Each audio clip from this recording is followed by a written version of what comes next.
박은서 목사입니다. 이번 시간에는 계시록 17장을 해석하도록 하겠습니다. 계시록 17장은 이제 18장과 연속적으로 큰 음녀와 바벨론, 또 음녀와 짐승에 대한 이 심판에 대해서 기록이 되어 있는데요. 이게 17장 같은 경우에는 계시록 장장 다 힘들지만은 17장도 굉장히 이렇게 난해하고 풀기가 힘든 구절들로 되어 있습니다. 하여간 제가 최대한 제가 깨달은 바에 따라서 한번 해석을 하도록 하겠습니다. 또 일곱 대접을 가진 일곱 천사 중 하나가 와서 내게 말하여 이르되 이리로 오라. 많은 무리에 앉은 큰 음녀가 받을 심판을 내게 보이리라. 자, 음녀가 이제 심판받는 겁니다. 땅의 임금들도 그와 더불어 음행하였고 땅에 사는 자들도 그 음행에 포도주에 취하였다 하고 곧 성령으로 나를 데리고 강야로 가니라. 내가 보니 여자가 이 음녀가 붉은빛 짐승을 탔는데 그 짐승의 몸에 하나님을 모독하는 이름이 가득하고 일곱 머리와 열 뿔이 있으니. 자, 이제 짐승은 이제 한상으로 본 겁니다. 이 여자 음녀가 짐승을 탔는데 그 짐승의 머리에는 일곱 머리와 열 뿔이 있다는 것입니다. 그래서 이 짐승은 우선 그 전 시간에도 많이 말씀드렸지만 역대 이스라엘을 통치했던 또는 이스라엘에게 강력한 영향력을 행사했던 이제 이 일곱 머리 그 제국들을 말하죠. 애굽, 아수르, 바벨론, 메다, 바사, 헬라, 로마, 그리고 신약 2000년은 가로 속에 넣고 마지막 때 후 3년 반 적그리스도 제국을 말하는 것이죠. 근데 이 여자는 음녀는 자주빛과 붉은빛 옷을 입고 금과 보석과 진주로 꾸미고 손에 금잔을 가졌는데 가증한 물건과 그의 음행에 더러운 것들이 가득하더라. 그의 이마에 이름이 기록되었으니 비밀이라 큰 바벨론이라 땅의 음녀들과 가증한 것들의 어미라 하였더라. 그 여기까지 일단은 그 짐승은 이제 그 마지막 적그리스도를 가리키지만은 역대 그 일곱 제국들을 이렇게 뜻한다고 그리고 그 전통을 이어왔다고 이렇게 보면 되는데 그러면 이 음녀는 무엇인가? 크게 두 가지로 해석을 할 수 있습니다. 어, 이제 이 음녀라는 것이 이 어떤 분들은 이제 지금 적그리스도를 로마 교황으로 보기도 합니다. 그래서 여기에 지금 뭐 금과 보석과 진주로 붉은 옷을 입고 뭐 금잔을 가졌고 이게 교황청에 가면은 실제로 교황들이 무슨 이 뭐를 집전을 할 때 보면은 뭐 이 진짜 여기에 이 나와 있는 단어들하고 너무 똑같은 것들이 너무 많다 이거예요. 그래서 이제 이 음녀 체계를 로마 교황 체계로 이렇게 해석하는 분들도 있고 더 나가서 이제 적그리스도가 교황이다. 예, 그리고 종교 개혁자들 루터나 뭐 이렇게 칼빈이나 종교 개혁자들도 전부 다 교황을 그 시대에 적그리스도로 봤던 것이죠. 그런데 이 음녀가 또 성경적으로 보면은 이 하늘의 여왕 계속 그 음녀 종교가 있어 왔습니다. 세미라미스, 그 니무롯은 태양신, 그리고 이스라엘 땅 가나안에서는 이게 바알신으로 내려왔었죠. 니무롯으로부터 출발한 태양신, 그리고 그의 안에 세미라미스와 그들의 사이에서 나온 담무스. 그러니까 이 니무롯이 죽고 나서 이 세미라미스가 이 자기 남편 니무롯이 다시 환생을 해서 담무스로 되었다 이거예요. 자기 아들 담무스. 그래서 이 세미라미스가 이제 이 여왕으로서 자기가 권세를 이 통치 권세를 이렇게 취하기 위해서 그 항상 이렇게 담무스 아기를 자기 품에 안고 이 여신 신앙 또는 그 모자신 신앙을 이거 이 전통이 내려왔죠. 그래서 이것이 그 바벨탑이 무너지고 나서는 이게 세계 각처로 이렇게 흩어질 때 이 모자 신상이 뭐 각처 가는 데마다 애굽으로 갔을 때는 이것이 이시스와 호루스 또 이제 그런 오시리스 이런 걸로 이렇게 이게 같은 건데 이렇게 변하고 가나안에 들어와서는 바알과 아스라도 이것으로 변한 것이죠. 그래서 지금 그 전통이 지금 로마 교황청에도 내려와 가지고 로마 교황은 이 마리아가 하늘의 어머니예요. 그러니까 퀸 오브 하늘의 여왕, 퀸 오브 헤븐, 퀸 오브 갓. 그러니까 하나님의 어머니. 그러니까 이 모자신 신앙이 이 스피릿이 그대로 내려오는 것입니다. 이 예레미야서에도 그런 하늘의 여왕을 숭배하는 그 기록이 나오죠. 예레미야 44장에 보면은 이때가 언제냐면은 이제 바벨론에 의해서 이제 그 1, 2, 3차 침입을 다 당해서 이제 BC 586년에 이제 그 성전이 다 불타고 완전히 이제 마지막 포로까지 잡혀나고 이제 이스라엘 땅에는 그 그다리아를 이제 임시 왕으로 해가지고 이제 바벨론이 그다리아를 중심으로 이제 그 남은 자들 뭐 이렇게 포도원 지기들만 이렇게 농부들만 이렇게 남겨놨죠. 그런데 그 이스마엘이라는 어떤 왕족이 나타나가지고 그냥 이 남은 사람들을 다 포로로 취해가지고 암몬으로 데리고 가려고 했었죠. 그러다가 또 요하난이란 또 군대 장군이 나타나가지고 또 그들로부터 이 포로를 취해서 그래서 이제 이 남은 백성들이 이런 일들이 일어났기 때문에 분명히 또 바벨론이 다시 와서 우리 완전히 남은 사람까지 다 진멸할 것이다. 그래서 우리가 안전한 땅 애굽으로 내려가자. 막 이것 때문에 그들이 몰려와가지고 예레미야 선지자한테 이 하나님의 뜻이 뭔가 이렇게 물어봤는데 그 예레미야가 이제 너희들은 이제 애굽으로 가려고 하지 마자. 애굽을 더 이상 의지하려고 하지 말아라. 그냥 여기 남아 있으면 하나님께서 너희들을 돌봐주시고 바벨론 느부갓네살 왕들도 너희들에게 긍휼을 베풀어서 결코 너희들을 이렇게 해하지 않을 것이다. 이렇게 하나님의 뜻을 전했는데 그들이 고집을 피우지요. 그리고 그 자기네들이 전멸을 당할까봐 이 예레미야 선지자도 막 붙잡아가지고 애굽으로 이제 강제적으로 이제 다 떠납니다. 떠날 때 예레미야와 그들 그 남은 여인들 간에 이제 논쟁이 벌어집니다. 이거 하늘 여왕을 우리가 섬기겠다. 이제 그러는데 그들이 그래서 유다 성읍들과 예루살렘 거리에서 하던 대로 우리가 하늘의 여왕에게 분향을 하고 그 앞에 전제를 드리이다. 그때는 우리가 하늘 여왕을 섬길 때는 우리에게 먹을 것이 풍부하고 보고를 받고 재난을 당하지 아니하였는데 우리가 하늘 여왕에게 분향하고 그 앞에 전제를 드리던 것을 패한 후부터는 이 모든 것이 궁핍하고 칼과 기근에 우리가 멸망을 당했다. 굉장히 오해를 하죠. 하나님을 떠나서 이런 심판을 받았는데 하늘 여왕을 안 섬겨가지고 이렇다 하면서 이제 우리는 애굽으로 가기도 가지만 이제 하늘 여왕을 섬긴다고 이렇게 나오는 겁니다. 그래서 이제 그때부터 그 전부터 하여간 이 하늘의 여왕, 이 신앙은 항상 이 니무롯 이후에 세미라미스로부터 이렇게 내려온 이 우상 이런 종류의 스피릿이 있다는 것입니다. 그래서 이게 이제 땅의 음녀들과 가증한 것들의 어미라 이것이 이 하늘 여왕 신앙이 계속 내려왔다는 것입니다. 내가 보매 이 여자가 이 음녀가 성도들의 피와 예수 증인들의 피에 취한지라.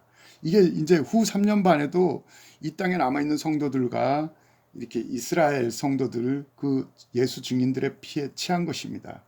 내가 그 여자를 보고 놀랍게 여기고 또 크게 놀랍게 여기니 천사가 이르되 왜 놀랍게 여기느냐 내가 여자와 그가 탄 7머리와 10뿔 가진 짐승의 비밀을 내게 이르리라. 그래서 이제 8절부터는 이 짐승에 대한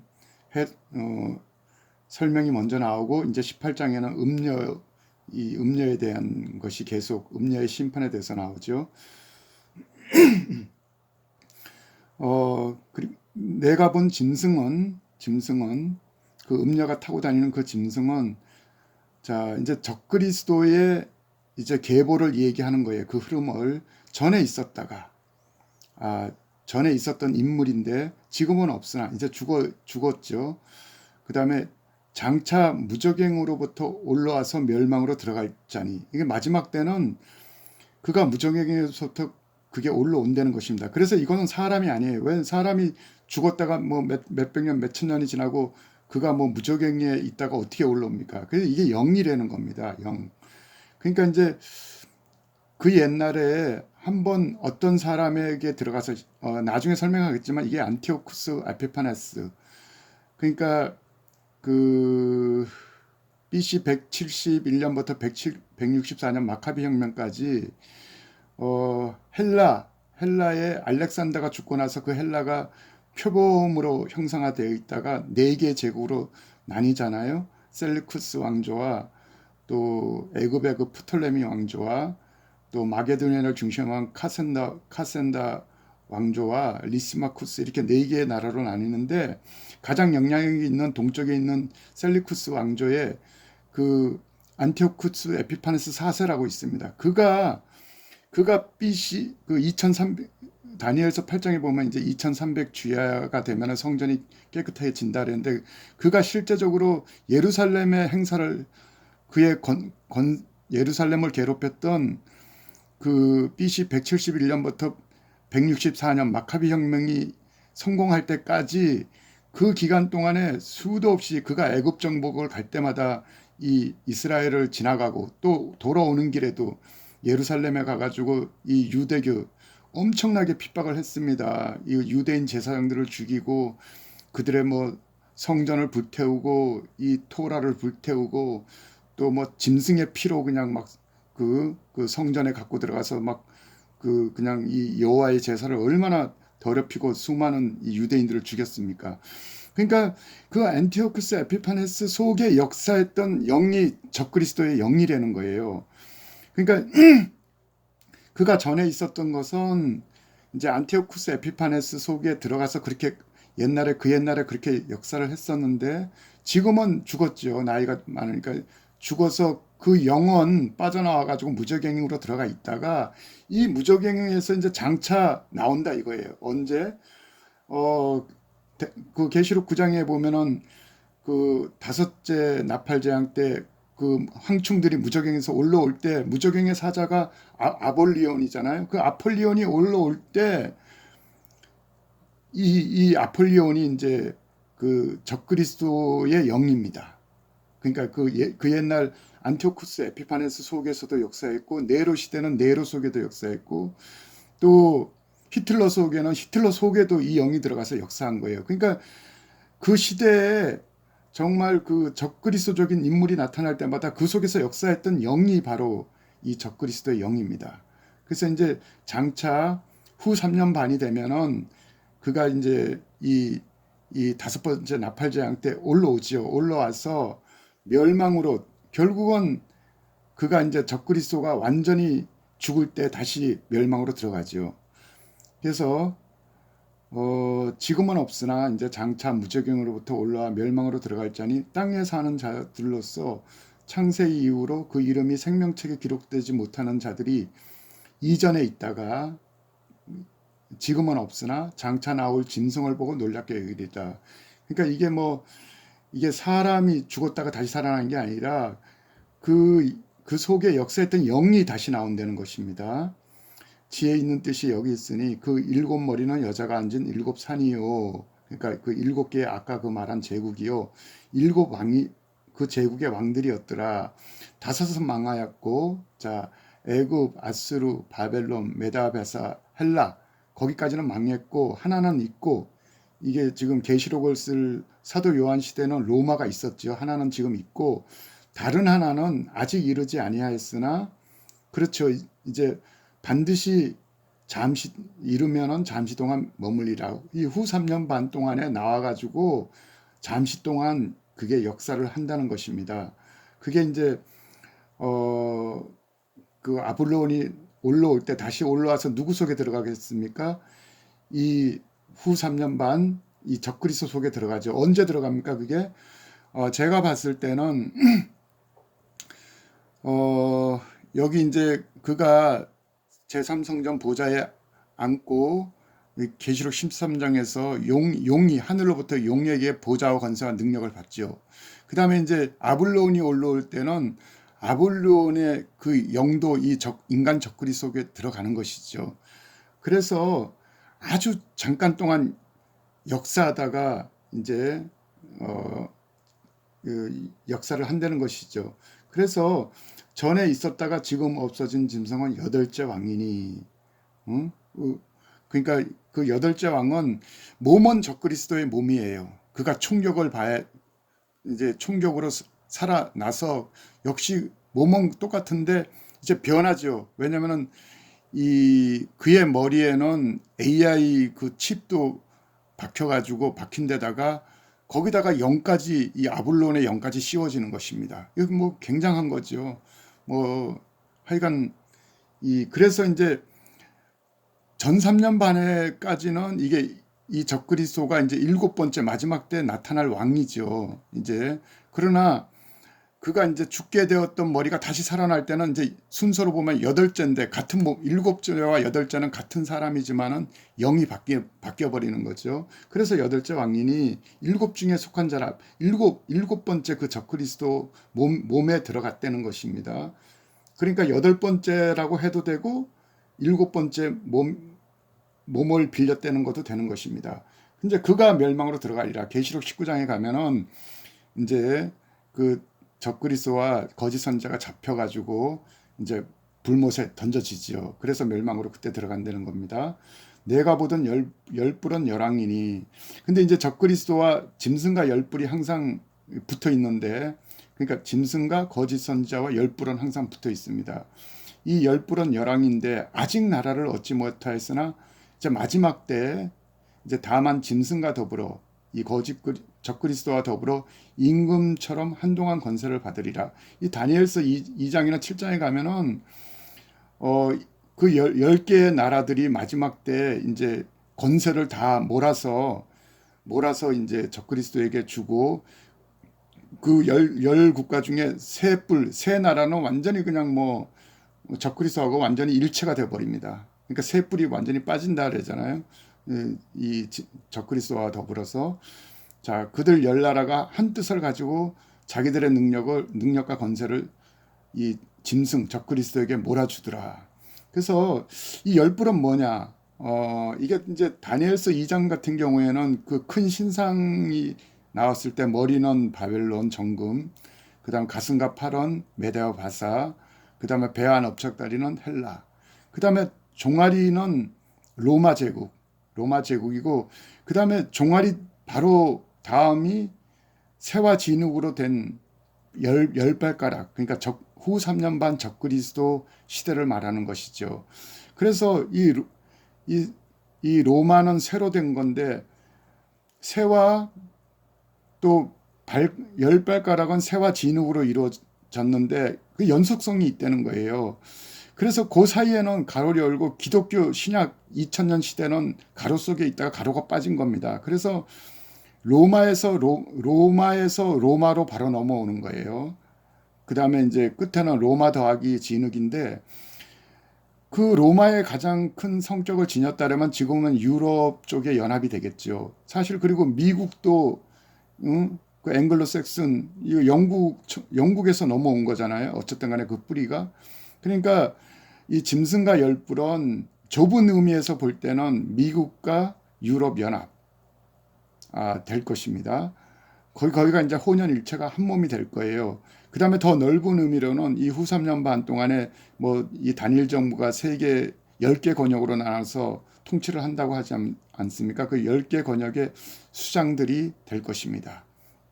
어쨌든 간에 이제 그 10개 권역이든 뭐 그 옛 로마 판도의 그 유럽 연합이든 하여간 이 짐승에게 몰아주는 것입니다. 자, 그들이 이제 아마겟돈에서 어린 양과 더불어 싸우려니와 어린 양은 만주의 주시어 만왕의 왕이심으로 그들을 이기실 터이요 또 그와 함께 있는 자들 곧 부르심을 받고 택하심을 받은 진실한 자들도 이기리로다. 이것은 계시록 19장에 이제 하늘에서 어린 양 백마 타고 내려올 때 그 진실한 자들, 여기 택하심을 받은 진실한 자들은 그 맨 앞에서 백마를 탄 14만 4천 백마 탄 그 군대들도 이 하늘의 군대가 뭐 당연히 이기죠. 자, 또 천사가 내게 말하되 내가 본 바 음녀가 앉은 물은 백성과 무리와 열국과 방언들이라. 이제 전 세계 이제 후 3년 반에 이 음녀 시스템, 이 음녀 종교 또는 바벨론 종교. 그러니까 이 바벨론 종교가 지금 로마 교황청에 그대로 내려와 있는 것입니다. 이 모자신 신앙 이거. 내가 본 바 이 열불과 짐승은 음녀를 미워하여 망하게 하고 벌거벗게 하고 그의 살을 먹고 불로 아주 사르리라. 그래서 뭐 적그리스도가 교황을 죽인다 이렇게 해석하는 분들도 있는데 그건 아닙니다. 왜냐하면 다음 장 19장에 넘어가면은 이 짐승과 적그리스도와 거짓 선지자는 동시에 잡혀요. 천사들한테 잡혀가지고 불못에 던져지잖아요. 그러니까 요때는 음녀가 교황이 아니라 여기 이제 18절에 보면 이 여자 음녀는 큰 성이다. 땅의 왕들을 다스리는 큰 성.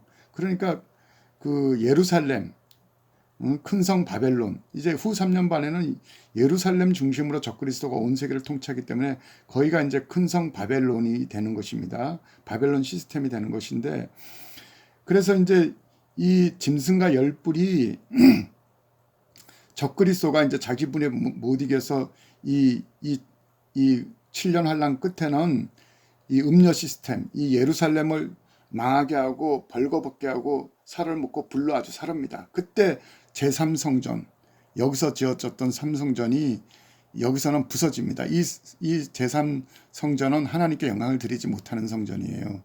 이 성전은 그래서 에스겔 성전은 다른 건데 에스겔 성전은 이 스가랴서 6장에 보면 이렇게 돼 있죠. 수은이라는 아들이 이제 스가랴서 6장 12절에 이제 수은이라는 아들이 예수님께서 이제 뜻하는 거예요. 여호와께서 이르시되 보라 싹 그러니까 수은이라고 하는 이름의 사람이 자기 곳에서 돋아나서 여호와의 전을 건축하리라. 그가 여호와의 전 에스겔 성전 천년왕국 성전을 건축하고 영광도 없고 그 자리에 앉아서 다스릴 것이요. 왕으로서 이제 예수님이죠. 또 대제사장이 자기 자리에 있으리니 이 둘 사이에 평화의 은원이 있으리라. 그러니까 이 한 몸에 예수님이 만왕의 왕으로서 또 아버지 하나님께 영광을 드리는 정말 대제사장으로서 그 영적인 모든 이 왕과 제사장의 권위가 이렇게 예수님 위에 실린다는 것입니다. 그래서 또 이 바벨론을 이제 뭐 정치적 바벨론은 이제 이 적그리스도 시스템을 말하고 또 종교적 바벨론은 또 로마 교황청 이 거짓 선지자는 종교적인 인물입니다. 하여간 이 마지막 때는 적그리스도적인 인물과 로마 교황청과 연합을 해가지고 그리고 경제적 바벨론 그러니까 666 그 시스템 그 짐승의 표 666 그게 이제 경제의 기반이 되죠. 그러니까 이런 것으로 온 세계를 통치한다는 것입니다. 일단 나머지는 또 다음 시간 18장에서 말씀드리도록 하겠습니다. 감사합니다.